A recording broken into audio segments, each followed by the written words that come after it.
안녕하세요. 이번에 유튜브로 여러분을 만나 뵙게 된 길진세라고 합니다.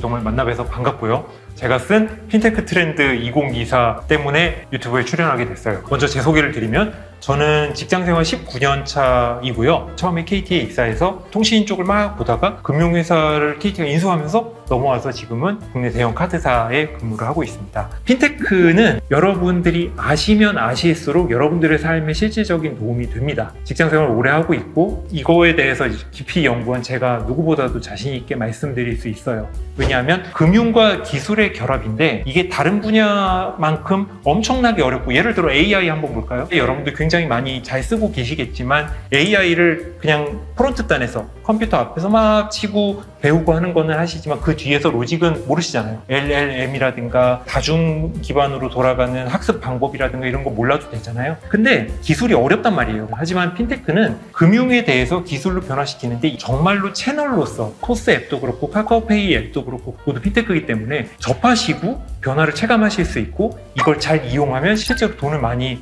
버실 수 있습니다. 저는 이게 너무나도 큰 차이점이라고 생각하고, 사실은 책을 쓸 때 어떤 분들이 보면 좋을까 고민하다가 IT와 금융권 취업을 위한 핀테크 트렌드라는 부제를 넣었지만, 실제로는 많은 분들이 이 책을 보시고 교양 수준 혹은 교양과 경영경제 가운데 어딘가로서 내용을 전반적으로 알고 계신다면 실제로 경제생활 전반에 큰 도움이 되실 거라고 생각해요. 그래서 책을 적었고요. 여러분들이 예상 속에서 핀테크를 알면 왜 좋은지 말씀을 드렸는데요. 그럼 이어서 국내 핀테크 현황과 그 다음에 네카라 쿠베당토가 왜 취준생분들에게 꿈의 기업이 됐는지 이야기를 잠깐 드릴게요. 핀테크 국내 현황은 사실 글로벌에 비해서는 빠르진 않아요. 우리나라는 전반적으로 법 규제가 굉장히 엄격하게 돼 있기 때문에 해외에서 막 핀테크 어떤 특정 기업이 잘 되고 있다라고 하더라도 그게 우리나라에 들어오기까지는 시간이 걸립니다. 법 규제도 있고 또 기업들이 면밀히 검토를 하고 오픈을 해야 되기 때문에. 하지만 그래도 빠르게 발전하고 있고, 우리나라의 핀테크 기술이 동남아나 개발도상국으로도 지금 많이 나가고 있다고 보시면 되고요. 네카라 쿠베당토는 말이 이상하잖아요. 무슨 일본어 같기도 하고 중국어 같기도 하고. 근데도 되게 언론에 많이 나오면서 회자가 됐는데, 이게 19년, 20년 그때 금리가 낮아지면서 돈이 벤처 업계로 모여들면서 그 핀테크 업계에서도 굉장히 고연봉 자들이 많이 탄생을 했어요. 신입사원 초봉이 많게는 7, 8천까지 가던 1억도 있다는 시절이었으니까, 그래서 네카라 쿠베당토가 되게 핫해졌고, 현재도 IT 기업 중에서 이들은 탑티어를 유지를 하고 있습니다. 네카라 쿠베당토의 토가 네이버, 카카오, 쿠팡, 토스, 당근 등등인데요. 이 중에 보시면 아시겠지만 상당수가 핀테크를 하고 있는 기업들이죠. 핀테크 기업들이 돈을 많이 주는 이유는 훌륭한 인재들을 모으기 위해서이기도 하지만, 기본적으로 핀테크가 아니어도 금융권이 돈을 많이 줘요. 이건 제가 책에도 처음에 프롤로그에 썼던 부분인데, 돈을 다루는 업은 돈을 많이 주지 않으면 사고가 납니다. 그게 사실 올해만 해도 지금 인터넷에서 네티즌들이 되게 재밌는 리스트 업데이트하고 있는 거 아세요? 어느 기업이 더 많이 횡령을 했나, 횡령 탑티어 리스트를 주르르 만들고 있는데, 거기 보면 항상 탑10 안에 금융기업들이 많이 들어가요. 돈을 다루고 있다 보니까 일정 수준 이상 주지 않으면 내가 이 돈 받느니 그냥 한번 크게 하고 난 필리핀으로 가서 성형수술하고 숲에 숨어서 살 거야 라는 사람들도 있고, 그렇지 않게 하려면 내가 이 직장을 이런 범죄로 놓치는 건 내 손해야, 이렇게 만드는 게 필요했기 때문에 그동안 금융권이 돈을 많이 줬는데, 금융권에 있는 우수한 인재를 흡수하기 위해서 핀테크도 굉장히 급여를 많이 높인 측면이 있어요. 네카라 쿠베당토는 여전히 앞으로도 아마 취준생들에게 굉장히 좋은 기회가 될 거라고 생각합니다. 토론이 길었는데 이어서 본격적으로 Q&A를 들어가 보려고 해요. 요즘 잘 나가는 네이버, 카카오, 토스 등을 대체할 핀테크 강자가 더 등장할 수 있을까요? 만약 나타난다면 어떤 특징을 가지고 있을까요? 라고 질문을 주셨어요. 대체할 핀테크 강자가 나타나는 거는 쉽진 않을 겁니다. 왜냐하면 핀테크 쪽에서 물론 모든 포탈들이 그랬고, 핀테크 쪽이 좀 특히 심한 편인데, 스타트업 업계에는 성공 방정식이 있었어요. 뭐냐면 처음에는 고객들한테 거의 모든 서비스를 무료로 제공하면서 그 다음에 마케팅도 엄청 세게 하고 그런 거예요. 이른바 캐시 버닝, 돈을 막 불태운다는 얘기죠. 토스가 만보기가 되게 유명했던 거 아시죠? 캐시워크 같은 원래 만보기 앱이 아니라 토스는 그냥 핀테크 앱인데도 만보기를 달고 되게 공격적으로 사람들한테 돈을 줬어요. 사용자가 2천만 명 정도 됐는데 한 사람한테 하루에 최대 140원을 줬단 말이에요. 그럼 단순 계산해 보면은 하루에 28억 원을 마케팅비로 쓴 거예요. 엄청나죠? 하루에 28억 원을 마케팅으로 쓸 수 있는 회사가 대한민국에 몇 개나 될지 모르겠습니다. 근데 그렇게 왜 했냐? 그렇게 해서 가입자를 확보하고 그들이 하루에 몇 번이라도 더 앱을 들어오게 할 수 있으면 그 지표를 보고 투자자들이 투자를 했기 때문에 그게 유지가 될 수 있었거든요. 지금 카카오, 네이버, 토스들은 모두 다 시기는 달랐지만 그런 식으로 성장해 왔습니다. 그 캐시버닝을 해서 잡은 위치를 쉽게 다른 기업들이 쫓아오긴 힘들 거예요. 하나의 굉장히 날카로운 한 방이 있다면 그게 가능한데 대표적으로 대출은 핀다가 있죠. 핀다는 정말 대출 하나만 밀고 있는데 그런 업체나 아니면은 보험은 어디, 뭐는 어디 이런 식으로 특정 분야에서 굉장히 강력한 경쟁력을 가진 다음에 이걸 기반으로 핀테크 전 분야로 뻗어가는 회사는 앞으로도 나올 수 있을 것 같고 만약 그렇다면 이 3강 체제도 어려울 수 있지 않을까라는 생각이 듭니다. 핀테크 기술 믿고 써도 될까요? 보안은 괜찮은가요? 라고 질문 주셨는데요. 이제는 핀테크를 안 쓰고 있기가 더 쉽지 않은 세상이 되긴 했죠. 핀테크 회사의 보안은 굉장히 안심하셔도 됩니다. 우리나라의 규제가 엄격하다라고 말씀을 드렸는데 조금만 더 설명을 드리면 규제는 어느 나라든 포지티브 규제와 네거티브 규제로 나눌 수 있어요. 포지티브 규제는 이거 해도 돼, 그거 외엔 하지 마 라는 의미고 네거티브 규제는 이거 안 돼, 그거 외엔 해도 돼 라는 의미예요. 선진국은 대부분 네거티브 규제예요. 그래서 뭔가 하려고 할 때 일단 하지 말라는 게 아니면 다 해도 되는, 그래서 굉장히 여러 가지 사업들을 벌리지만 그 한편에서는 굉장히 많은 금융사고가 납니다. 반면에 우리나라는 해도 되는 걸 딱 정해서 그거 외엔 하지 말라고 하고 있기 때문에 현재 국내에서 운영되고 있는 금융이나 핀테크 모두는 굉장히 엄격한 법과 규제망을 나와서 하고 있는 거라서 믿고 쓰셔도 돼요. 안심하셔도 됩니다. 그리고 또 하나 첨언드리자면 핀테크 기업 중에 만약에 보안사고가 났다, 금융사고가 났다라고 하는 거는 엄청난 악재예요. 지금 되게 치열하게 경쟁하고 있는 시장에서 나한테 그런 사고가 났다? 그럼 내 경쟁자는 정말 좋은 일이고 나는 큰일 난 일이기 때문에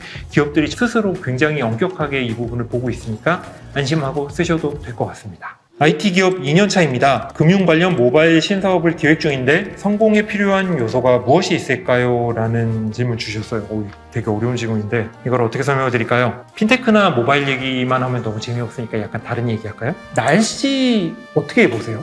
스마트폰으로 날씨를 보고 계실 거예요. 예를 들어 뭐 저희 어머니 아버지 같은 경우는 보통 삼성폰, 갤럭시 폰 처음 사고 이제 처음에 세팅 딱 끝내고 나면 바탕화면에 날씨가 막 이만하게 떠 있거든요. 그러니까 그거를 그냥 두시고 그거 클릭해서 보세요. 아버지나 어머니 같은 연배분들은. 조금 아시는 분들은 날씨 앱을 다운받아서 보기도 하고 포털 사이트에 들어가서 날씨를 보시기도 하고 그러죠. 다 아마 사람마다 다르겠지만 저 같은 경우는 어떻게 보냐면 저는 카카오톡을 열고 거기서 맨 하단 오른쪽에 보시면 더보기가 있어요. 그걸 누른 다음에 맨 밑으로 내려보면은 날씨가 이렇게 나와요. 내가 있는 위치에 날씨가 거기 나와요. 근데 카카오톡에서 그걸 볼 수 있다라는 걸 아는 분들도 별로 없어요. 근데 저는 언제부터인가 그걸 보고 나서 이런 게 있었네? 하고 생각해 보니까 네이버나 다음 포털에 이렇게 입력해서 들어가는 것보다 그게 제가 손이 더 빠른 거예요. 그냥 몇 번 터치만 하면 되더라고요. 그래서 저는 날씨를 그렇게 보거든요. 이 얘기를 왜 갑자기 신사업 하겠다는 분한테 말씀을 드리냐면 이게 습관이에요. 어떤 사업이든 고객의 습관을 바꿀 수 있으면 성공합니다. 모바일에선 그게 특히 심해요. 왜냐하면 굉장히 작은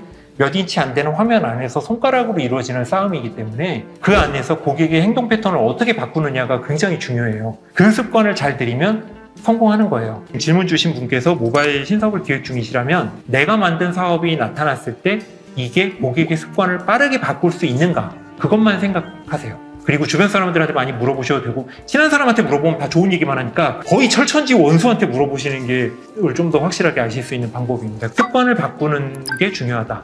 이 부분을 생각해 보시면 좋을 것 같고요. 핀테크 기업에 들어가는데 도움이 되는 전공 과목은 무엇일까요? 라는 질문을 주셨어요. 핀테크는 아까 말씀드린 것처럼 파이낸스, 그 다음에 테크놀로지 둘을 합친 단어예요. 그러니까 당연히 IT 전공자분들은 기본적으로 유리하고요. 그리고 금융, 상경 계열 분들도 당연히 유리해요. 금융 쪽 준비하시는 분들은 정해진 루트처럼 뭐 무슨 자격증, 뭐 투자 상담사를 땄어요, 뭘 했어요 이렇게 준비하시는 정형화된 자격증 테크 트리가 있어요. 근데 꼭 거기에 그렇게 흔들리실 필요 없고, 마찬가지로 IT 분들도 굉장히 많은 분야가 있기 때문에 이거 해야 핀테크 가는데 유리하다 그런 건 없어요. 금융 IT에 가실 때 오히려 요즘 필요한 건 뭐냐면 사용 경험이에요. 경험에서 이루어지는 만들어지는 그리고 본인만의 생각, 좀 더 고급스럽게 말하면 철학? 제가 볼 때는 그게 제일 좋아요. 왜냐하면 면접을 보고 회사에 들어오겠다는 분들, 젊은 분들을 만나서 이야기를 해보면 굉장히 천편일률적인 느낌이 강해요. IT 하시는 분들은 그래도 수준 높으신 분들도 많이 오지만 어떤 분들은 그냥 뭐 코딩학원 다니면서 나 코딩 이만큼 해요, IT 인력이에요 라고 오시는 분들도 있고, 그 다음에 금융 쪽에서도 다들 따는 자격증 따고 그냥 수업도 그렇게 해가지고 오시는 분들이 있어요. 그런 분들은 사람을 뽑는 회사 입장에서 볼 때는 특징이 없어요. 다 비슷비슷하단 말이에요. 그래서 면접이 끝나고 난 후에도 생각이 잘 안 납니다. 하지만 많은 사용 경험을 가지고 나는 토스 앱에서는 이런 부분이 좋았고 불편했고, 뱅크샐러드 앱은 나는 이렇게 쓰고 있고, G사의 앱에서 이런 부분들이 좀 더 보완이 됐으면 좋겠다, 내가 몇 년 동안 써보니까 이런 게 불편하더라 라고 얘기할 수 있는 분이라면 아무래도 회사 입장에서 훨씬 더 눈이 가겠죠. 그래서 지금 질문 주신 전공 과목이 뭐가 좋을까요? 라는 부분에서 전공 과목보다는 사용 행태 자체를 모바일 그리고 금융 핀테크 앱 쪽에 굉장히 더 신경 쓰시고 하셔라 라고 말씀드리고 싶습니다. 해외에선 핀테크를 어떻게 전망하나요? 현재 주목받는 앱이나 서비스도 궁금합니다. 그리고 UX, UI 디자이너가 핀테크 기업에 취업하기 위해 준비해야 할 역량에는 어떤 것이 있을까요? 라고 질문 주셨어요. 해외에서 핀테크는 아까 말씀드린 것처럼 우리나라보다 훨씬 더 빠르게 진행되고 있고 잘 되고 있어요. 해외에서 히트해서 우리나라로 들어오는 것들이 많고, 최근에 BNPL 같은 게 있었고요. 현재 주목받는 앱이나 서비스로 제가 관심을 가지고 있고 또 시장에서 주목하고 있는 부분은 인베디드 파이낸스 혹은 인베디드 뱅킹이라고 하는데, 직역하면은 어떤 서비스에 금융이 녹아 들어가 있는 거예요. 그래서 일례를 들어보면은, 여러분들 해외나 많이 나가시면은 뭐 그랩이나 우버 이런 거 차량 공유 서비스 많이 쓰실 텐데, 그 중에 리프트라고 하는 차량 공유 서비스가 있어요. 미국에서 되고 있는데, 그 리프트는 사용하는 사람도 있지만 리프트를 드라이빙하는 운전사가 있죠. 자기 차를 가지고 나와서 그만큼 돈을 벌어가는 분이에요. 근데 그분이 리프트 앱을 설치를 한 다음에 내가 드라이버로 이제 돈을 벌겠다라고 하면 그 앱 안에서 미국의 인터넷 전문은행인 스트라이프 뱅크의 계좌를 만들고 그 계좌의 내용을 확인하고 돈을 이체를 바로 리프트 앱에서 할 수 있습니다. 그래요? 우리나라도 뭐 그런 거 되는 거 아닌가? 라고 생각하실 수 있는데, 우리나라는 현재 그게 되고 있지 않아요. 우리나라는 서비스를 하는 앱, 예를 들어 카카오 택시 앱이 있으면 택시 앱이 있고, 은행 앱은 별도로 있죠. 그리고 조금 더 비슷하게 가보자면 업비트는 반드시 K뱅크 앱을 깔아야만 업비트를 통해서 가상화폐 거래를 하고 입출금을 할 수 있거든요. 지금 법이 그렇게 바뀌었는데, 업비트 같은 경우도 K뱅크의 그런 기능을 녹아 놓는다면 훨씬 더 고객 입장에서 쉽게 쓰겠죠. 하지만 우리나라 아직 분리되어 있습니다. 이게 관련된 법과 규정이 좀 더 보완이 돼야 되기 때문인데, 해외에서는 이런 식으로 인베디드 뱅킹이 굉장히 활성화되고 있어요. 그런 거를 말씀을 드리고요. 그리고 마지막 질문인 UX, UI 디자이너가 핀테크 기업에 취업하기 위해 준비해야 할 역량에는 어떤 것이 있을까요? 라고 질문 주셨는데, 저는 두 가지를 말씀드리고 싶어요. 이것도 책에 있어요. 그러니까 책을 보시면 돼요. 첫 번째는 게이미피케이션이에요. 토스가 증권 서비스 하면서 굉장히 유명해졌고, 카카오페이 증권도 그걸 굉장히 열심히 쫓아가고 있고 그런 건데, 금융인데 딱딱함을 싹 걷어내고 게임처럼 만든 거예요. 그걸 게이미피케이션이라고 하거든요. 미국의 2030들에게 굉장히 핫해진 주식 거래 앱으로 로빈후드 앱이라는 게 있습니다. 로빈후드는 뭐 이렇게 활 쏘는, 우리 어릴 때 동화에 나왔던 아저씨인데 주식 거래 앱이에요. 근데 얘가 되게 잘 된 이유는, 주식 거래는 원래 되게 딱딱하고 막 그 어려운 차트 나오고 빨간색 파란색이 막 싸우고 있고 그렇잖아요. 근데 그거를 굉장히 재미있는 게임처럼 만들었어요. 그래서 주식 거래해서 만약에 주가가 올랐다 그럼 막 빵빠레 터지고 막 뭔가 게임에서 아이템 획득한 것 같은 그런 UI와 UX로 디자인이 되어 있어요. 현재 핀테크는 가면 갈수록 어려움을 걷어내고 쉽고 친근하게 다가가는 추세이기 때문에 게이미피케이션의 해외 동향 그리고 국내에서 어떻게 하고 있는지를 잘 배워놓으신다면 핀테크 기업에 취업 준비하실 때 굉장히 도움이 될 거고요. 또 하나 말씀드리고 싶은 거는, 금융 용어에 대해서는 좀 공부를 해두시면 좋겠다라고 생각해요. 이 금융 용어라는 말이, 금융은 뭐가 그렇게 다르길래 왜 그런 말을 쓰지라고 하실 거예요. 저도 금융회사 처음 왔을 때 그런 게 뭐 어려워봤자 얼마나 어렵겠어요 라고 했는데, 저도 일단 한자 세대가 아니라고 저는 생각하거든요. 저는 MZ에 가깝다고 항상 생각을 합니다. MZ는 아니긴 한데, 한자를 안 배운 여러분들 세대, 그리고 금융 자체가 말이 워낙 어렵게 쓰여 있어요. 왜냐하면 법 제도에 나오는 단어들을 그대로 쓰다 보니까. 가령 여러분은 체크카드나 신용카드를 가지고 가맹점에 가서 카드를 쓰시지만 그 뒤에서 이루어지는 프로세스를 카드사에서는 승인과 매입으로 나눠요. 대부분의 사람들이 승인이라는 말은 알아요. 아, 카드에서 승인이 났다라고 하는 거는 내가 카드를 긁었더니 카드사에서 아, 그래요, 이 카드 정상이니까 물건 가져가세요 라는 뜻이거든요. 우리는 거기까지만 알면 되는데, 사실은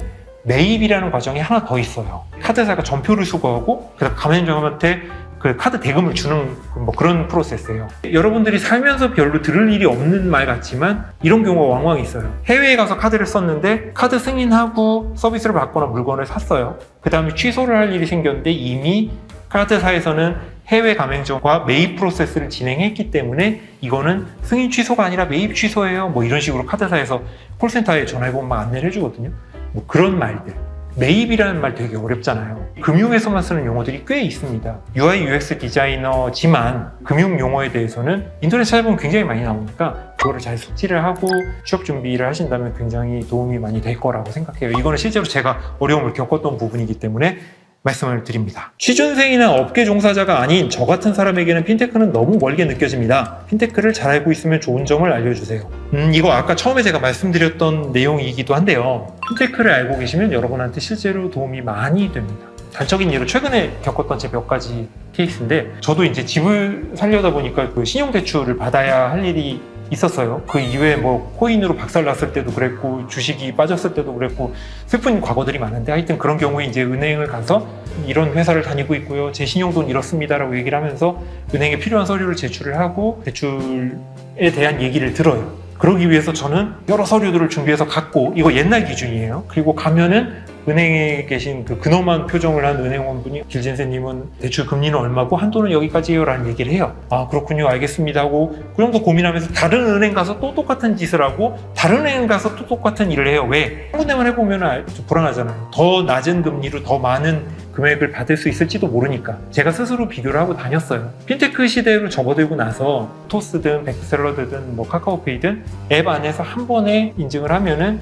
제 건강보험공단에서 제 소득을 다 알고 있잖아요. 그 정보를 싹 가져와서 은행들한테 뿌리면서, 야, 이런 사람이 대출하려고 하는데 누가 제일 낮은 금리에 많은 한도 줄 수 있어? 라고 물어보고 그 결과를 바탕으로 저한테 정리를 해서 보여줘요. 지금 네가 받을 수 있는 제일 좋은 은행은 어디다. 굉장히 극단적인 예예요. 왜냐하면 사실 이런 서비스가 있다는 거 이제 요즘에 많은 분들이 알고 계시니까. 하지만 핀테크에는 여러분들 생각보다 훨씬 더 디테일하게 여러분의 금융생활을 도와드릴 장치들이 많이 돼 있어요. 따끈따끈한 뉴스로 최근 며칠 전부터 토스 앱에서는 내가 등록한 카드의 사용 패턴을 분석하고 이 사람이 정말로 더 많은 혜택을 받으려면 어떤 카드를 쓰면 좋을지를 토스가 추천을 해주는 걸 하고 있는데 정확도가 굉장히 높아요. 저도 깜짝 놀랐어요. 카드사에 있다 보니까 체리피킹 오죽 잘하겠습니까? 카드사 탈탈 털어먹는데 저도 굉장히 일가견이 있는 사람인데, 제가 보기에도 이거는 맞는 결과구나 라는 정도로 핀테크 앱들이 많이 쫓아오고 있단 말이에요.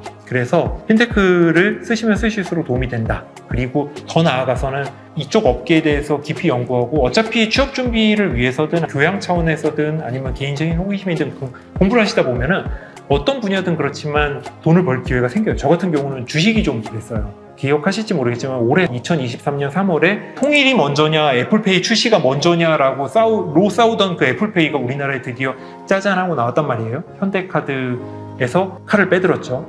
주가가 올라요. 어디가? 현대카드가 오른 게 아니라 전자 인증업체들이 주가가 상한가로 확 올랐어요. 왜냐하면 온라인에서 결제를 할 때는 필연적으로 이 사람이 누군지를 확인해주는 인증기관들이 다 있습니다. 애플페이가 들어옴으로 인해서 인증업체들이 굉장히 잘 될 것이다 라는 시장에서의 예상이 있으니까 그 뉴스에 이 주가들이 상한가로 올라가는 거예요. 그거 외에도 최근에 네이버도 그랬어요. 네이버도 네이버페이가 굉장히 다각도로 사업을 구체화를 잘 시키고 시장 내에서 잘 되고 있다고 보여지니까 네이버 주가에 영향을 준 부분이 있거든요. 이런 식으로 주식은 좀 극단적인 얘기는 합니다만, 저 같은 경우는 뭐 두루두루 보다 보니까 이게 정말로 이렇게 연관이 되는구나. 뭐 어느 분야나 그렇겠지만 핀테크 역시 수익의 기회를 제공을 하고 있구나라고 느꼈습니다. 제가 일단 그랬기 때문에 그런 부분에서 핀테크에 관심을 가지시고 어차피 버리는 공부가 아니다. 그거를 늘 명심하셨으면 좋겠어요. 소비자의 금융 데이터를 기반으로 다양한 금융이나 보험 상품이 출시되고 있는데요. 정말 그 데이터를 세일즈에 잘 활용한 사례가 있나요?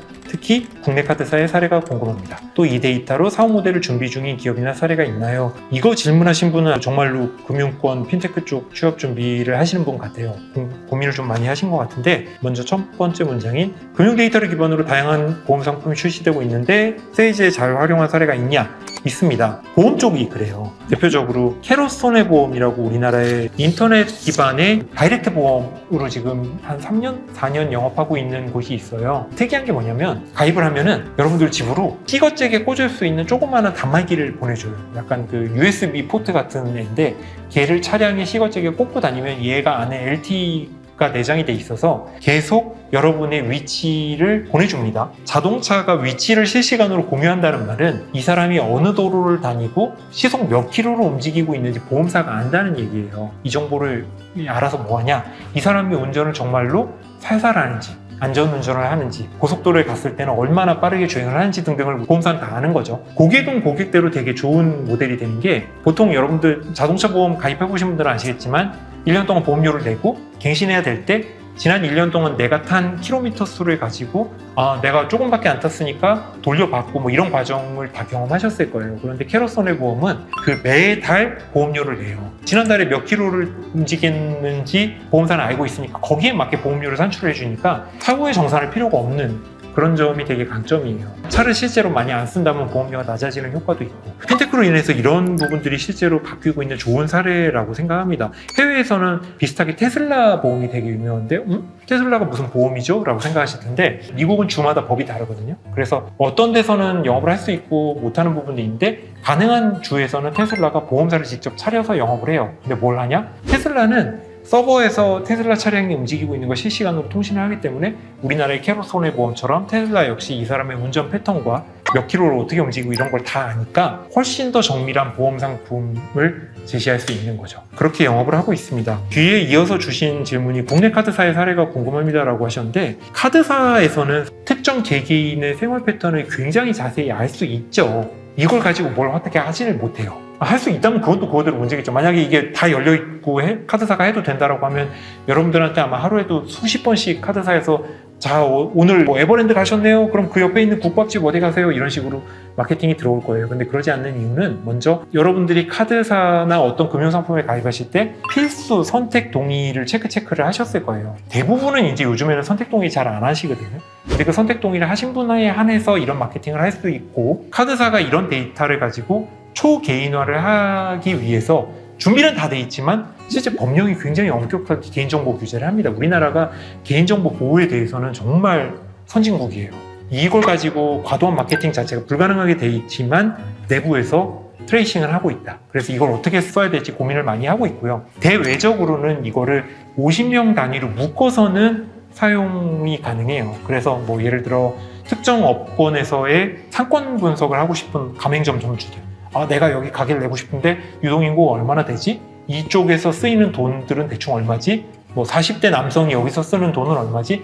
이런 정보는 카드사들이 정리해서 외부에다가 팔거나 뭐 마케팅에 쓰기도 합니다. 그 정도로 말씀드릴 수 있을 것 같아요. 데이터로 사업 모델. 이렇게 총 7개의 질문에 대한 답을 드렸고요. 제가 드린 답변들 내용들은 대부분 책에 다 있고 그 다음에 책에서는 못다한 얘기도 많이 있으니까 괜찮으시다면 한번 책을 보시면은 취업이든 아니면은 교양적으로든 또 실제로 내 재무적으로든 도움이 되실 거라고 생각합니다.